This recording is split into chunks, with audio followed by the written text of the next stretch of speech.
자, 오늘 말씀의 제목은 충성인데요. 왜 충성이냐면 요셉의 삶이 너무 충성스러웠기 때문입니다.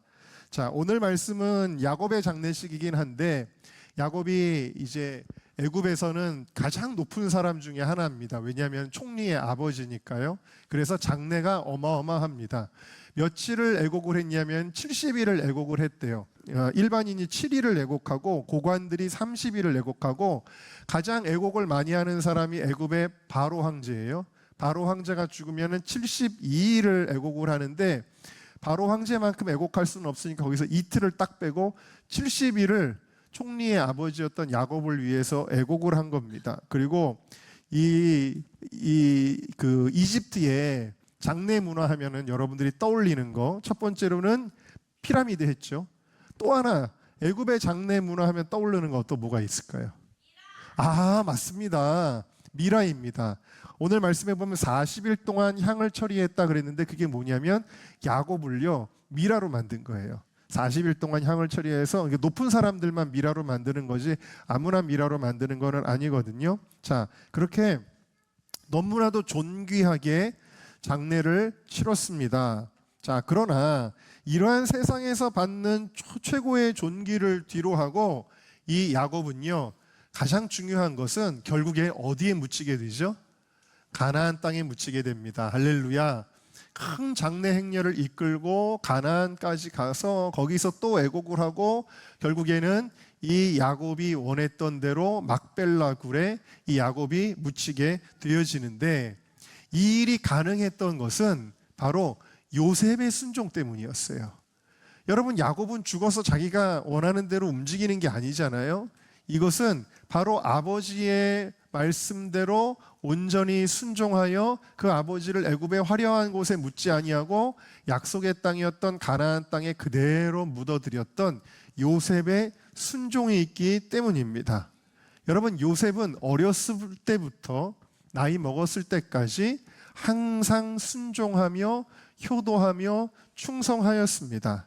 요셉이 어렸을 때 아버지의 사랑을 굉장히 많이 받았잖아요. 채색 옷을 따로 입을 정도로. 자, 그렇게 아버지의 사랑을 받았던 것은 그가 순종하는 아들이었기 때문입니다. 자, 뭘 보면 알 수 있을까? 창세기 37장에 보면요, 형들이 양을 치러 갔는데 돌아오지를 않는 거예요. 며칠이 지나도. 그러니까 아버지였던 이삭이 너무 걱정이 많이 됐습니다. 야곱이 걱정이 많이 됐습니다. 그래서 야곱이 누구를 결국 보내게 되냐면 아직 어린 요셉을 보내게 되어지는데 어디로 보낸 거냐면 세겜으로 보낸 거예요. 세겜으로 갔는데 돌아오지 않으니까 야곱이 굉장히 두려움을 느꼈어요. 왜냐하면 세겜이라고 하는 곳은 예전에 시므온과 레위가 학살을 했던 곳이에요. 그러니까 거기에는 이 야곱의 가정에 대해서 아직까지도 안 좋은 감정을 가지고 있는 사람들이 살고 있는 땅이란 말이에요. 그러니까 위험한 땅이죠. 그 위험한 땅에 형들이 갔다가 돌아오지 않을 때 그 어려운 땅에 아직 어린 막내 요셉을 보내게 되는데 아버지, 내가 거기를 어떻게 가요? 거기까지 어떻게 가요? 거기 위험해요. 한마디 토를 달지 않고 이 아들은요, 네 아버지, 제가 그렇게 하겠습니다 하면서 아버지와 아버지의 염려와 책임을 자기가 떠안고 거기까지 가게 됩니다. 자, 그런데 세겜에 갔는데 형들을 찾았어요? 못 찾았어요? 못 찾았어요. 형들이 없는 거예요. 자, 보통 사람들 같으면 거기서 그냥 포기하고 돌아와야 되는 겁니다. 아버지가 시키는 대로 순종해서 세겜에 갔는데 세겜에 형들이 없었어요. 그래서 돌아왔어요. 그래도 누가 뭐라 그럴 사람이 누가 있겠습니까? 자, 그런데 이 요셉은 어떻게 했어요? 요셉은 세겜의 형들이 없으니까 수소문을 하는 겁니다. 저는 지금 형들을 찾고 있어요. 저희 형들 못 보셨나요? 그러다가 야, 니네 형들 저 도단으로 갔다. 그래가지고 이 요셉이 도단에까지 찾아갑니다. 그래서 결국에 형들을 만나게 되는데 이때 도단에서 형들을 만나지만 않았어도 요셉이 편안하게 살았을 텐데 그만 형들에게 붙잡혀가지고 결국에는 애굽의 노예로 팔리게 된 거죠. 자, 이러한 형들의 미움까지도 예상하고 있었을 요셉임에도 불구하고 아버지의 명령에 끝까지 충성한 줄로 믿습니다. 자, 이렇게 요셉이 충성스러웠어요.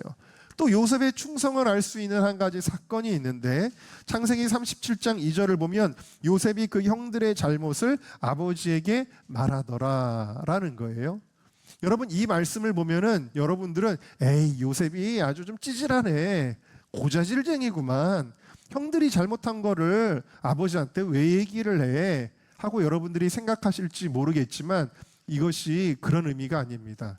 요셉은요, 가정의 거룩을 위해서 감정적으로 고자질한 것이 아니라 정말 가정이 하나님 앞에 올바로 서기 위해서 아버지가 꼭 알아야 될 것을 이야기를 했다라는 거예요. 그러니까 여러분, 예를 들면 교회 안에서도 어떤 성도는 물론 이제 남을 비방하기 위해서 흉을 보는 사람도 물론 없지 않아 있을 수 있죠. 은정교회 말고 다른 봉천동에 있는 그런 교회들 중에는 그런 사람들도 있겠죠. 그러나 여러분, 정말 성도들이 잘못된 길을 갈 때 교회를 위해서 또 그 성도들을 위해서 목회자에게 보고하는 사람이 있다라는 거예요. 목사님 이상한 성경 공부에 간 것 같아요. 여러분 이렇게 이단으로 누가 간다 그러면 이거 담임 목회자한테 얘기하는 게 고자질인가요? 아니면 정말 교회를 위한 일인가요? 교회를 위한 일이죠. 목사님, 우리 아무개가 저기 딴 데 가가지고 지금 막 어디 저기 이상한 데 갔어요. 저기 막 노는 데 갔어요. 막 그런 거. 이런 게 고자질이 아니라 이거는 목회를 위한 일이라는 거예요. 그래서 이 요셉이 형들의 악행을 아버지한테 얘기 안 할 수가 없었어요. 그 중에 특별히 르우벤이 서모와 통관한 것도 아마 요셉이 아버지에게 이야기했을 것이라고 보는 신학자들도 있는데, 가정의 거룩함과 질서를 지키려는 태도로 충성했던 사람이었다. 그리고 나서 아버지랑 헤어지고 오랜 세월이 지났는데 나중에 애굽의 총리가 되어가지고 아버지가 살아계시다라는 것을 알게 되었습니다. 그래서 그 아버지를 만나 뵙게 되었을 때 또 극진하게 봉양하는 것을 보게 되어지지요. 그래서 창세기 45장 9절에 보니까 아버지를 빨리 내게로 모시고 와라, 아버지를 내가 모셔야 되겠다라고 그렇게 이야기를 합니다. 여러분, 우리 젊은 분들 부모님을 잘 모시기를 주님의 이름으로 축원합니다. 부모님이 멀리 계시기를 바라면 안 돼요. 부모님을 가까이 두고 부모님을 잘 모시기를 주님의 이름으로 축원합니다. 물론 저도 그렇게 막 당당하게 말할 수 있는 자격은 없지만 우리 모두가 그렇게 해야 된다라는 거예요. 그리고 창세기 47장 12절에 보니까 요셉이 그의 아버지와 그의 형제와 아버지의 온 집에 그 식구를 따라 먹을 것을 주되, 여러분 이건 뭘 가리키는 거예요? 말로만 효도하는 게 아니라 구체적으로 책임지고 효도하였다라는 겁니다. 할렐루야. 여러분, 말로만 교회 충성하지 말고 여러분 우리가 행동으로 충성해야 될 줄로 믿습니다. 자, 그렇게 하고 나서 이제 아버지가 돌아가셨죠. 장례를 치렀습니다. 그런데 요셉은요, 아버지인 야곱이 이제 하늘나라로 가고 나서도 효도를 합니다. 아니 무슨 얘기예요? 여러분, 효도는 살아계실 때 하는 게 기독교의 윤리잖아요. 맞습니다. 그 고사성어에도 생전효행, 사후무익이란 말이 있어요. 살아계실 때 하는 게 효도지 죽고 나서는 아무 소용없다라는 그러한 뜻입니다. 장례식을 아무리 호화롭게 치르고 좋은 무덤에 안장한들 사실 그게 죽은 사람에게 무슨 소용이 있겠습니까? 혹은 세상 사람들은 기일을 챙기고 제사를 지낸다고 난리를 칩니다. 그런데 여러분, 그것은 오히려 조상에게 잘하는 것이 아니라 그거는 귀신에게 우상 숭배하는 거라고 성경은 그렇게 이야기하고 있습니다. 자, 그래서 살았을 때 효도하는 것이 기독교적인 효도입니다. 그러나 딱 한 가지 예수님 믿는 사람들도요, 부모님이 돌아가시고 나서도 해야 할 효도가 한 가지가 있습니다. 그게 뭘까요? 그것은 바로 신앙의 유언을 잘 받들어서 지키는 것입니다. 할렐루야. 네, 그렇습니다. 그러니까 이 요셉은 아버지가 유언한 것을 지키기 위해서 참 여러 가지 어려운 준비들을 하고 어려움을 당하면서도 막벨라굴의 아버지를 유언대로 장사를 지낸 것입니다. 자, 여기서 우리가 충성된 사람의 한 가지 특징을 보게 되는데요. 첫 번째 같이 읽겠습니다. 시작. 충성된 사람은 잊지 않고 순종합니다.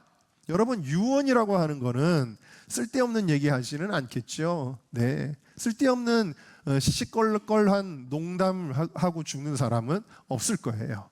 반드시 자녀에게 가장 중요한 명령을 남기고 죽을 것입니다. 신앙인이라면 하나님 말씀대로 살아라, 예배 잘 드려라, 그렇게 유언을 남기지 않겠습니까? 자, 그러니까 가장 자녀에게 중요하다고 생각되는 그 신앙의 유업을 우리가 잊지 말고, 이제 아버지 돌아가셨으니까, 부모님 돌아가셨으니까 안 보이니까 뭐 그냥 이제 내 맘대로 살아야지가 아니라 그 약속의 말씀들을 잊지 않고 순종하시기를 주의 이름으로 축원합니다. 여러분, 자녀들을 군대에 보내면서 부모들은요 신신당부할 겁니다. 너 군대 가면 뭐 잘해라? 예배 잘 드려라. 교회 빠지면 안 돼. 훈련 피곤하다고 해서 교회 빠지면 안 돼. 예배 잘 드려라. 여러분, 신신당부를 하겠죠. 그리고 뭐 전화 연락이라도 되면은 조마조마하게 물을 겁니다. 오늘 교회 갔었어? 근데 여러분, 부모님이 안 보여요. 내가 교회를 가는지 안 가는지 알 길이 뭐가 있습니까? 확인할 길이 없는 것 아니겠어요? 그러나 부모가 보지 않아도 부모님이 남긴 신앙의 유업은, 말씀은 잊지 말고 지켜야 된다라는 거예요. 네, 그것이 바로 요셉의 충성이었다. 그래서 아버지를 막벨라 굴에 장사하는 모습을 보게 되어집니다. 자, 그리고 나서 요셉은요 이 과정 속에서 또 어떤 모습을 보여주냐면요, 충성스러운 사람은 교회 안에서만 충성스러운 게 아니라 여러분의 직장에서, 또 사업장에서, 또 가족과의 관계에서도 충성스러워야 될 줄로 믿습니다. 바로 요셉은 그러한 면모를 보여주고 있는데, 그게 무엇이었는지 두 번째 충성된 사람의 특징입니다. 읽어볼까요? 시작. 충성된 사람은 크고 작은 일을 허락받고 행합니다. 여러분, 창세기 41장에 보면은 이 요셉이 바로왕 앞에 나갈 때 어떻게 나가냐면, 히브리 사람들은 수염을 기르잖아요. 그런데 바로왕 앞에 나갈 때는 수염을 기르면 안 된다는 걸 알 수 있습니다. 면도를 하죠. 면도를 다 하고 그리고 황제 앞에 나아가는 것을 보게 되어져 있습니다. 자, 그런데 지금 요셉은요 상을 치르느라고 면도를 할 수가 없어요. 수염이 길렀습니다. 그러니까 왕에게 나아가지를 못해요.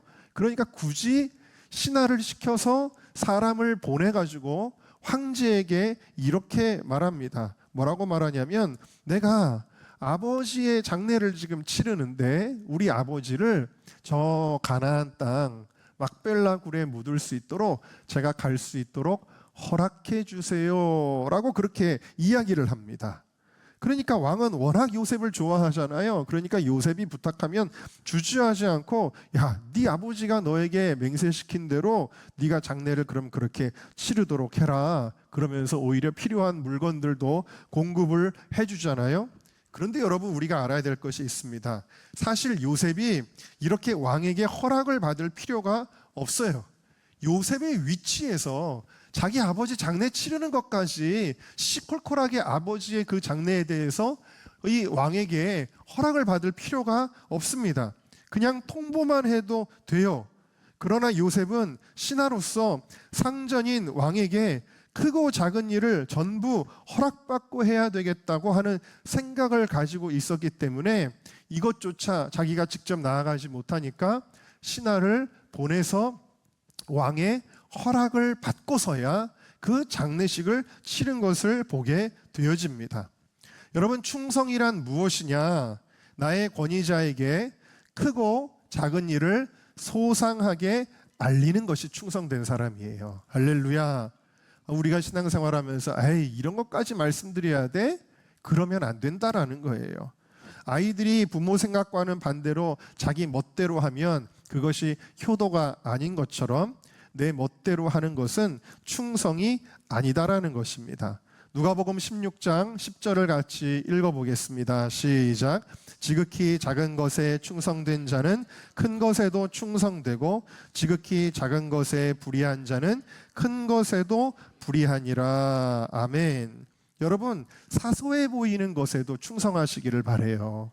어떤 크고 대단한 것만 충성하는 게 아니라 사소한 것도 우리의 권위자에게 알리고, 교회라면은 목회자에게 알리고 허락받고 그렇게 움직이는 사람 되기를. 여러분, 신앙생활을 잘 못하는 사람들의 특징이 뭐냐면, 아까 제가 그런 예도 들었지만 어느 집회를 간다 그럴 때도 얘기 안 하고 막 돌아다니는 사람들이 있어요.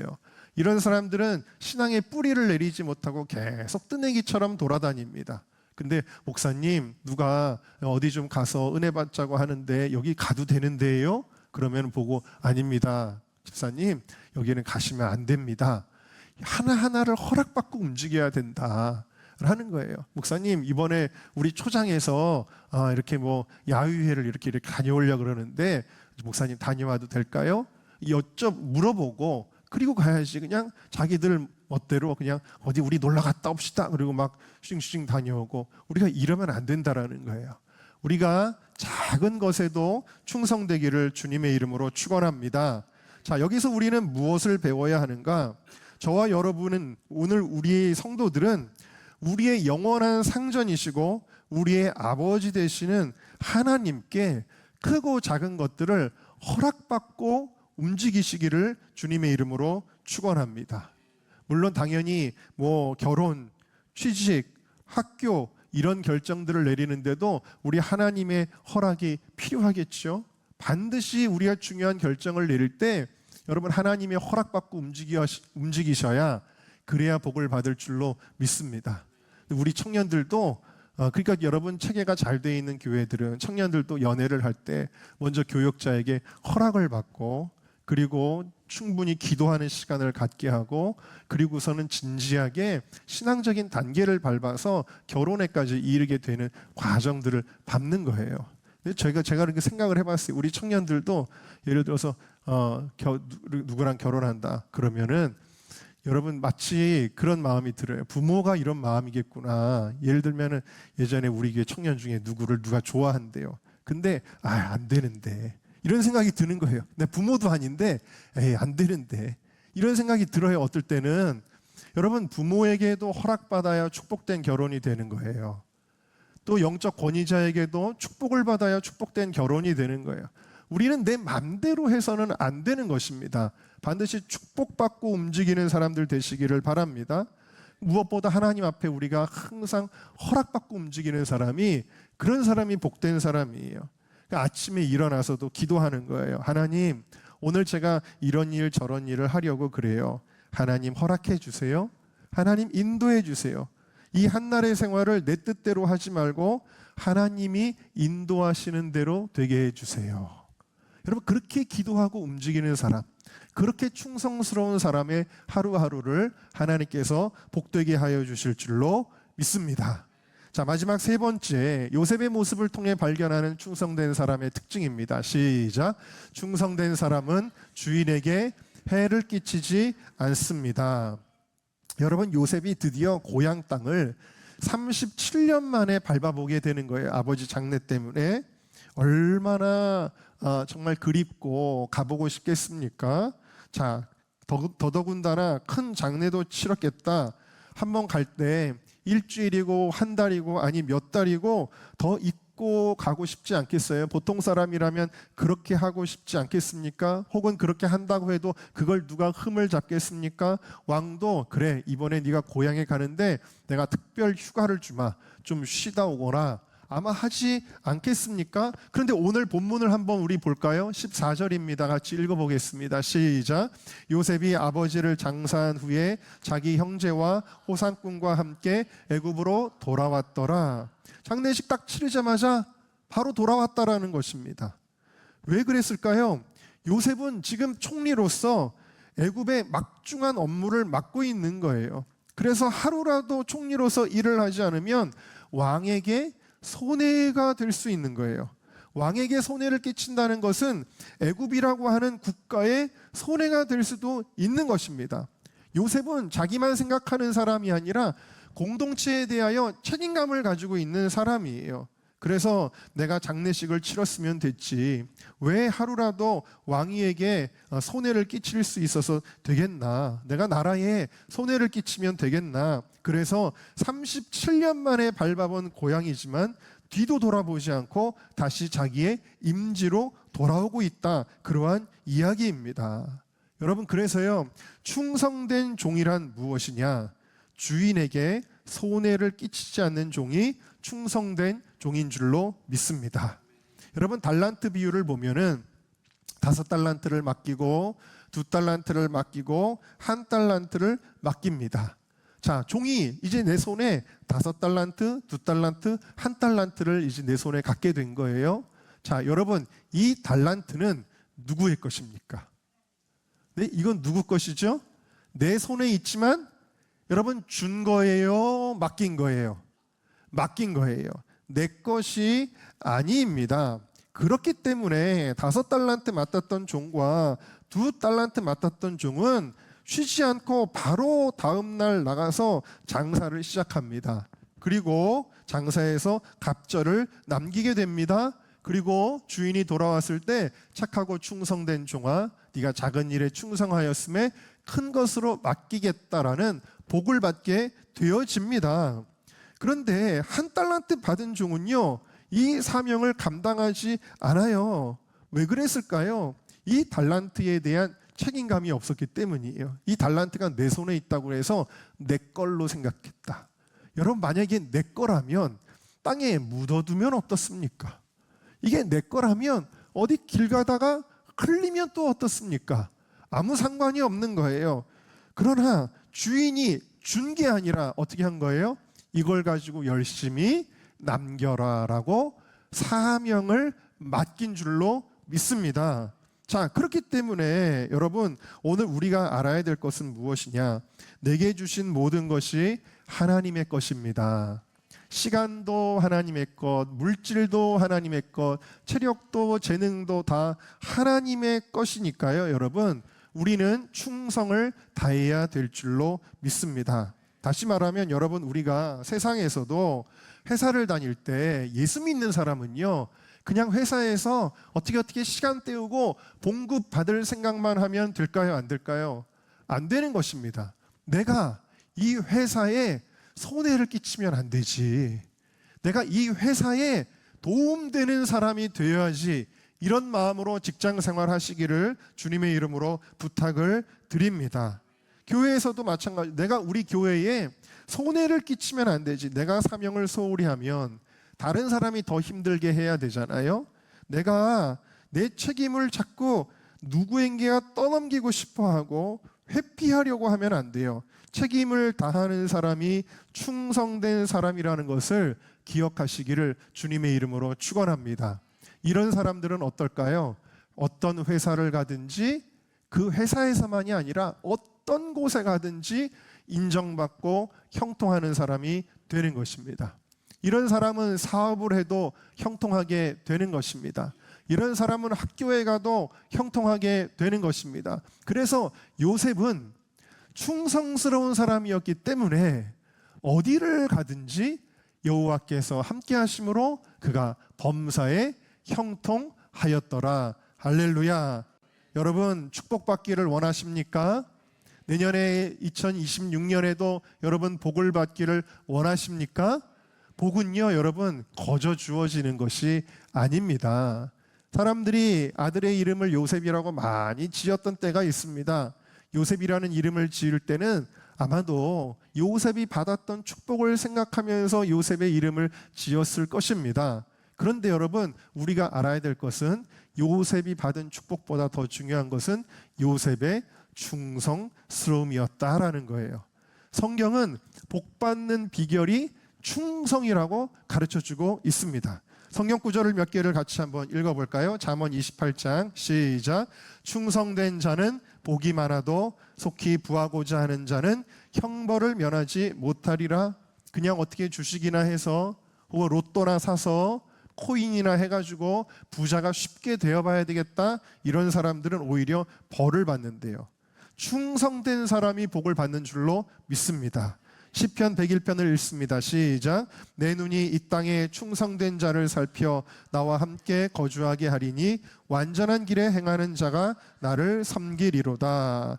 하나님은요, 이 땅에서 누가 충성된지, 충성된 사람을 찾으시는 줄로 믿습니다. 자, 마태복음 25장 우리 아까도 소개했지만 같이 읽겠습니다. 시작. 그 주인이 이르되 잘하였도다 착하고 충성된 종아, 네가 작은 일에 충성하였음에 내가 많은 것으로 네게 맡기리니 내 주인의 즐거움에 참여할지어다. 할렐루야. 여러분, 2025년에도 결산의 시간에 하나님께서 이와 같이 여러분들에게 말씀하실 수 있는 사람 되기를 주님의 이름으로 축복합니다.